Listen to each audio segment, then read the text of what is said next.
What you just saw is the most common malfunction that we see. It's almost always user-induced, and it's entirely preventable. What you saw is an improper loading procedure. Let's get into it. We'd like to thank Blue Alpha for being supporters of the channel. Blue Alpha is a company down in Georgia making really high quality nylon goods. Justin and I have been using them for a really long time. So if you're looking for really good concealed carry belts, battle belts, mag pouches, even fanny packs for concealed carry, they are the place to go to. We will leave an affiliate link down in the description of this video. Be sure to check them out, bluealphabelts.com, and we appreciate you using that affiliate link because it does help us out and helps us fund ammo and things for this channel. We'd also like to thank Big Tex Ordnance for supporting the channel. Big Tex Ordnance is an online retailer that is curating a very wide selection of very high quality products. And so if you're looking for something for your pistol, for your rifle, any sort of gear at all, be sure to check there first because they probably have what you need. If you use code GATEWAY10, it saves you money and it helps us out. So we appreciate you going and showing Big Tex Ordnance some love. So these days, it's pretty rare to actually get a proper malfunction in things like Glocks, M&Ps, reliably built AR-15s, things like that. Yes, it does happen. It's usually ammo-induced, but we're not really seeing a whole lot of malfunctions these days. And that's just due to guns being really, really good these days, right?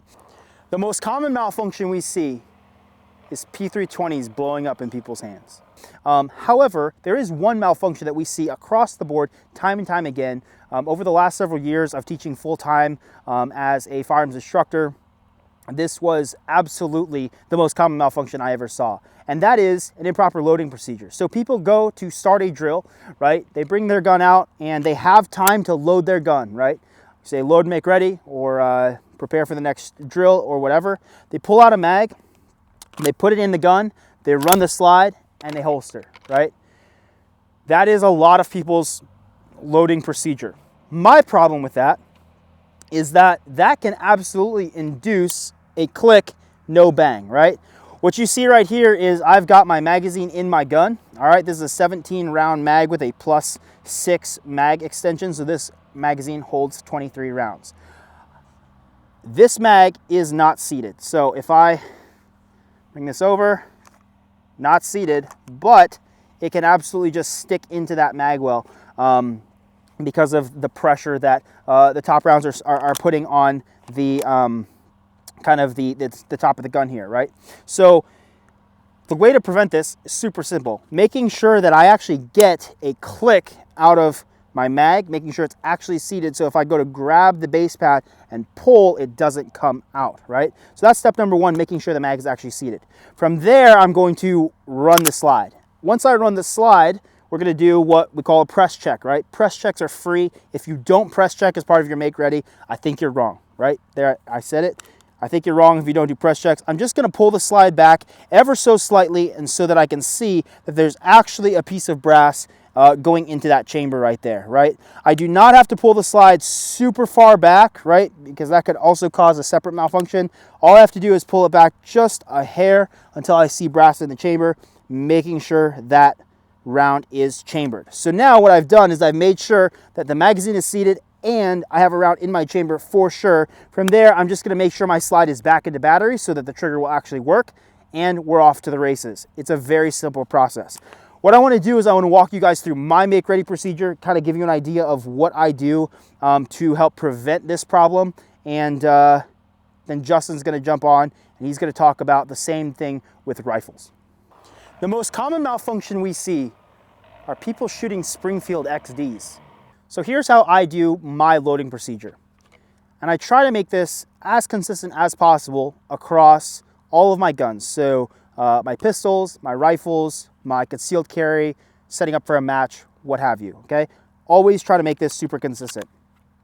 Biggest thing to prevent an improper loading procedure is making sure that the magazine that you insert is actually seated, that you actually rack around into the chamber, and that you double check that that round is in the chamber, right? That's all there is to it. But there's different ways of going about that.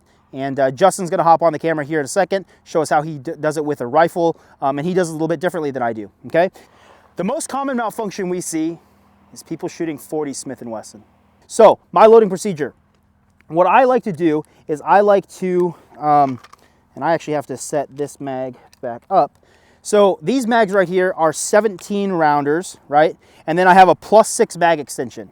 So I can get a total of 23 rounds in this mag. However, when I do that, this top round is super, super tight, and I can barely get any movement on the top of that. So that means the spring is all the way compressed, and yeah, that thing is not moving. The problem with that is when I go to insert this into a gun with a closed slide, it doesn't want to seat. I really have to seat it pretty hard to get it to seat, and it's super easy to insert it not seat, and that thing could fall right out without hitting the mag release, right? Like I'm seeing that pretty decently, and it's still not seating. So what I do to prevent this is I always Barney my rounds, right? I Barney my gun. So what I like to do is I'll take that 23 round mag out of my primary reload pouch, and I will seat that until I hear the click. So I seat it pretty hard. Do I have to pull on it? Maybe that might be a good idea. I don't. I make sure I hear the click. If I don't hear the click, then I'll give it a little pull.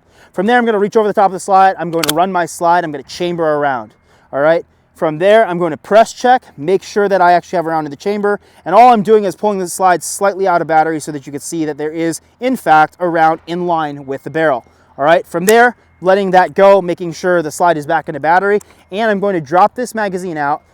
This magazine has 22 rounds in it, and now there is plenty of room on the top, plenty of give to be able to hit a reload really easily without really having to smash it in there.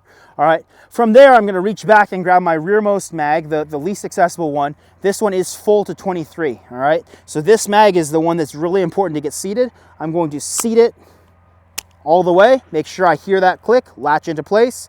You can pull on it, obviously that mag is in there. And then I'm gonna do one more press check. I'm just gonna press check and make sure that I actually have a round in the chamber.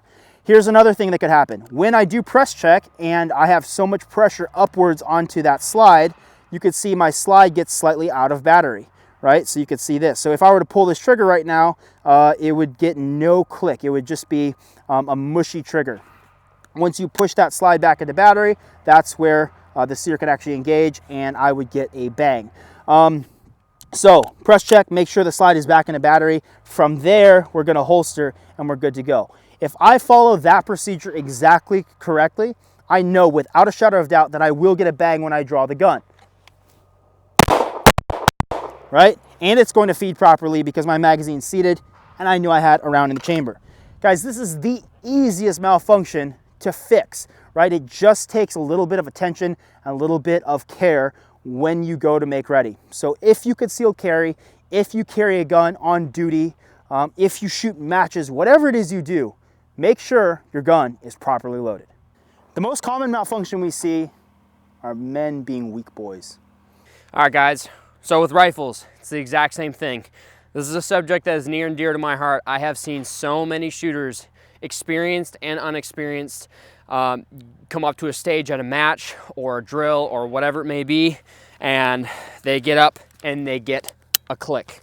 It's very unprofessional looking, makes you look like a fool, and there's a very easy way to prevent it. So 30 round PMags, these are specifically designed so that if they're loaded 230, there's still some play at the top. So if your lower is in spec, you should be able to put it in on a closed bolt. Now, with this being said, I personally do not like to chamber and make ready my firearm through my loading procedure on a closed bolt. What I personally like to do is lock the bolt to the rear first, and that way, no matter what lower you have, whether it's in spec or not, no matter what mag you have, no matter how many rounds you have loaded in, it'll always go in with absolutely no resistance. From here, I can drop the bolt, chambered, and I'm good to go. With rifles, I personally don't like to press check. Brennan, I know you do. Whether you do or not is not a huge deal. Most people, a lot of times because you're right-handed, you can just kind of tilt the rifle over, kind of pull it out of battery. If I can do this here, this is kind of locked up like that. You can press check that way. I personally don't like doing that as much. What I like to do is actually look at the very top round. If with a PMag, when it's loaded 230, the very top round will be on the right side if the bullets are facing away from you. Chamber around, take it out. you can feel under nods or under white light or visually, if the top round is on the left side, you know you chambered a round. If you do a tack mag or whatever it may be, you can press check, do whatever you need to do. But that is my loading procedure. And this works every single solitary time. So if you're right-handed, you take your gun, you lock the bolt to the rear, you can take your magazine, boom, double check the top round, and you're good to go. Or you can press check. I do this exact same thing with pistol. Personally, I like to lock the slide to the rear, put the magazine in, drop the slide, and that way, no matter what, I know that my gun's gonna fire every single time. All right, guys, that's it. It's a super simple process. If you wanna be treated like a professional, you gotta act like a professional, and making sure your gun is loaded when you want it to be is the first step. So if you guys have any other questions, feel free to let us know down in the comments below. Until next time, keep practicing shooting. We'll see you on the range.